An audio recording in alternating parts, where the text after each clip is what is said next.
ఎవరైనా చదువుకోవాలనుకుంటే అద్భుతంగా చదువుకోవచ్చు, ఇంక్లూడింగ్ బండి భగీరథ్.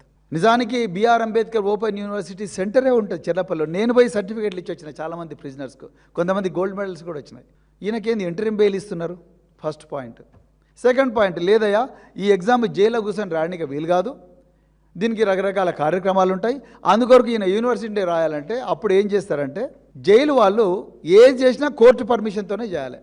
జైలు వాళ్ళు మా దగ్గర సెంటర్ పెట్టలేము అని చెప్పి ఒక అఫిడవిట్ ఫైల్ చేస్తే అప్పుడు కోర్టు వాళ్ళు మీరు ప్రిజనర్ను పొద్దున పోలీసు పహారాలో తీసుకొని పోండి, మహేంద్ర యూనివర్సిటీలో ఎగ్జామ్ రాయించండి, దాని తర్వాత ఎగ్జామ్ రాసిన వెంటనే మళ్ళీ జైలుకే తీసుకొని రండి అని చెప్తారు. మళ్ళీ 23 జూన్ నాడు మళ్ళీ పొద్దున తీసుకొని పోండి, 23 సాయంత్రం మళ్ళీ జైలుకే తీసుకొని రండి అంటారు.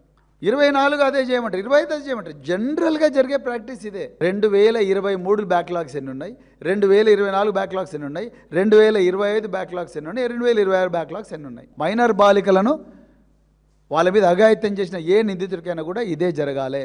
ఇతను ఆ అమ్మాయి మీదనే ఉల్టా ఒక కేసు పెట్టిండు మీ లార్డ్షిప్ అని చెప్పి గౌరవ న్యాయమూర్తి గారిని కన్విన్స్ చేయాలి. అది కన్విన్స్ చేయకుండా మీరు బార్లో డోర్లు ఓపెన్ చేసిండు, ఆయన హ్యాపీగా బయటకు వచ్చిండు తెల్లటి ఫార్చునర్ కార్లో 21 తారీఖు నాడు ఎవ్వరికీ తెలియకుండా హ్యాపీగా ఇంటికి వెళ్ళిపోయిండు.